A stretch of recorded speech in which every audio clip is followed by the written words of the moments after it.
सर्वसामान्यांच्या हक्काचा आवाज जागर जनस्थान। येवल्यातील कैलासवासी सुभाषचंद्रजी पारख नागरी सहकारी पतसंस्थेच्या मनमानी आणि भोंगळ कारभाराविरोधात संतप्त ठेवीदारांनी अखेर रस्त्यावर उतरून एल्गार पुकारलाय। शहर व तालुक्यातील शेकडो नागरिकांनी आपल्या कष्टाची पुंजी या पतसंस्थेत विविध मुदतीच्या ठेवींच्या रूपात गुंतवली होती। मात्र मुदत संपूनही ठेवीदारांना त्यांच्या हक्काची रक्कम परत मिळत नसल्याने अनेक कुटुंबे गंभीर आर्थिक संकटात सापडली आहे। एकीकडे हक्काच्या पैशांसाठी सर्वसामान्य ठेवीदार वणवण भटकत असताना दुसरीकडे पतसंस्थेचे संचालक पिंटू पारख यांच्या वाढदिवसानिमित्त लाखो रुपयांची उधळण करत जंगी सोहळा साजरा करण्यात आला।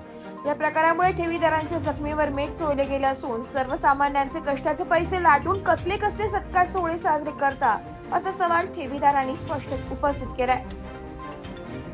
या फसवणुकीविरोधात निलेश वखारे, बाळू सुराशे, बबन पाबळे, संतोष कोतवाल आणि सेना कोतवाल यांच्यासह शेकडो ठेवीदारांनी एकत्रित येत जोरदार निदर्शनं केली आहे। पतसंस्थेच्या या मनमानी कारभाराची चौकशी करून ठेवीदारांचे पैसे त्वरित परत मिळवून द्यावेत अशी मागणी जोर धरत आहे। आता या गंभीर प्रकरणी सहकार विभाग आणि पोलीस प्रशासन काय कडक पावले उचलणार याकडे संपूर्ण तालुक्याचं लक्ष लागलंय। जागर जनस्थानसाठी सचिन वखारे, येवला। मी भरत कोतवाल बोलतोय। माझे मुलाचे पैसे, माझे मंडळीचे पैसे पारख बँकेमध्ये फसलेले। हे लोक आम्हाला 10 वर्षापासून चक्रा मारायला लागले आणि यांचा आज वाढदिवस म्हणून ते चांगल्या लोकांना बोलू राहिले। आमच्या गरीबाला विसरून गेलेले हे लोक। आम्हाला फोनसुद्धा केला नाही, आम्हाला विसरून गेले, आमचे पैसे अटकून ठेवले।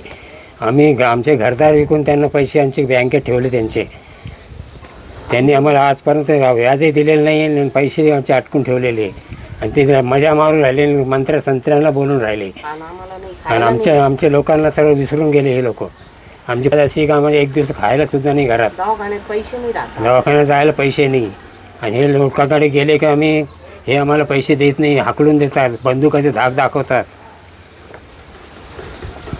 माझं नाव वैशाली निलेश वखारे। माझे मिस्टर यांच्या ठेवी बरेच वर्षापासून पारख पतसंस्थेत अटकलेले आहे व त्या पतसंस्थेतल्या ठेवी मिळत नसल्या कारणाने माझ्या मुलाचं शैक्षणिक सुद्धा नुकसान झालं आहे। तर माझ्या मुलाला शिक्षणाला कोणता अडथळा येऊ नये याची जबाबदारी त्यांनी घेतली होती। ते बोलले ते का तुमच्या मुलाच्या शिक्षणाला आम्ही कोणताच अडथळा येऊ देणार नाही। तरी त्यांनी वेळेच्या काळात मला मदत न केल्यास माझ्या मुलाला मला नाशिकहून परत येवल्यात आणावं लागलंय।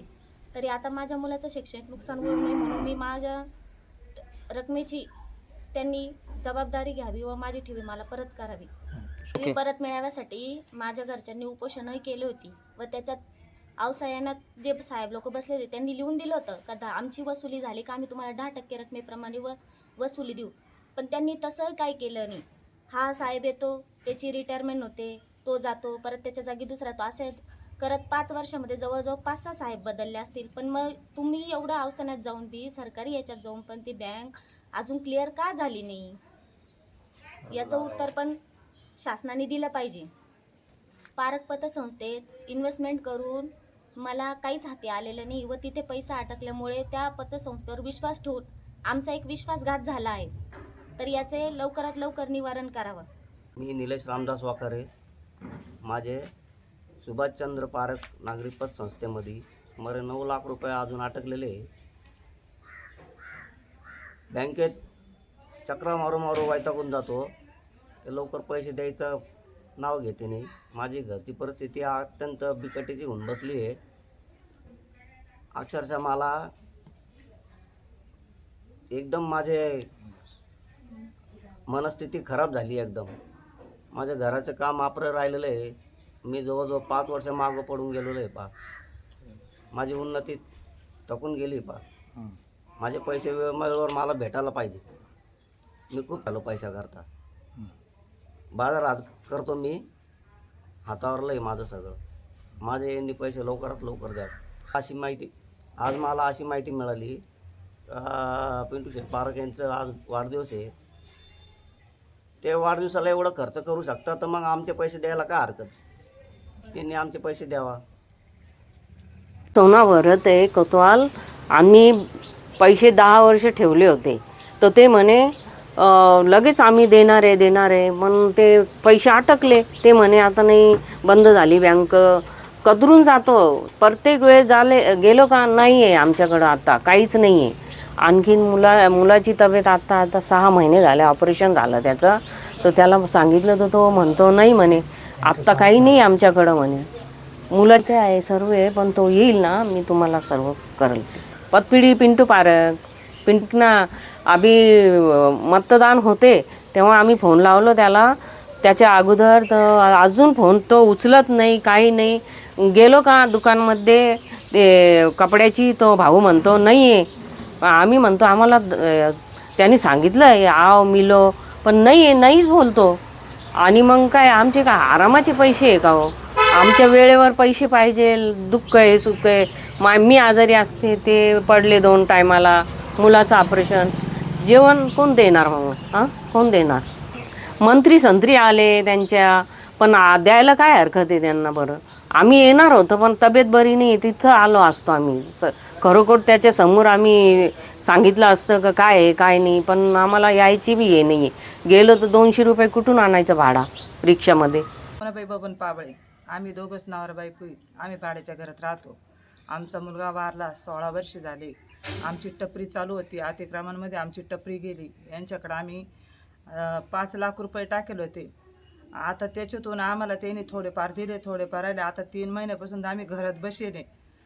मी धुवून भांड्याचे काम करू राहिले तेव्हा मी पोट भरून राहिले. माझ्या नवऱ्याचं एक हात काम करीत नाही, माझा एक हात मोडला. आणि पैसे मागायला गेलं का हे तिरीमिरीवर येत्या. जेव्हा आम्हाला येईन तेव्हा आम्ही देऊ. आणि यांचे एवढे मोठे वाढदिवस कसं काय करतात? संत्री मंत्री कसं काय येत्या? मग आम्हाला गरीबाला काय लावून धरता येईल? मग यांची आयुष करावं ना, आम्हाला द्यावा ना. नाही काही तर थोडे थोडे तर द्यावा ना. आम्ही गेलो का परत आम्हाला दम द्या त्या. येईल तवा देऊ, येईल तवा देऊ. आम्ही काय खायचं? माती खायची? ओके. आमचं मरण तरी सुखत येऊ द्या. आता आम्ही मरणाच्या दारात उतरेले. मी बाळूदामू सोळाशे. माझा व्यवसाय शेती. मी कष्ट करून सुभाषजी चंद्रजी पारक संचित पैसे टाकलेले झाले. 4 वर्ष आली. मी चक्रा भरून कदरून गेलो आहे. माझ्या मुलीच्या लग्नातसुद्धा यांनी पैसे दिले नाही. मी इकून तिकून पैसे आणून माझ्या मुलीचं लग्न केलेलं आहे. तर यांनी आमचे पैसे द्यावा हीच आमची विनंती. आणि त्यांनी प्रसक आणून ठुललं आहे बरं का. ते प्रसक बी झाली 4 वर्षे वसूल येते आहे, पण त्यांनी अजून काही किती आले काय असं ठेवीदारांना आम्हाला काही अजून त्यांनी मिटिंग घेतलेली नाही. ते म्हणत्या आम्ही जर बोलायला गेलो तर उडवडची उत्तरं काढत्या. जेव्हा वसुली येईन तेव्हा देऊ, वसुली चालू आहे. आणि यांनी कर्ज वाटून ठेवलं या या आवश्यक आपल्या संचालक लोकांनी.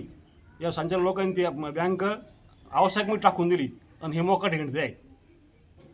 कधी आजचं आम्हाला न्यूजला कळलं का यांनी मंत्री संत्री आणून लाखो रुपयाचा खर्च केला आहे. मग आमच्या गरिबांचे पैसे द्यायला यांना काय अडचणी?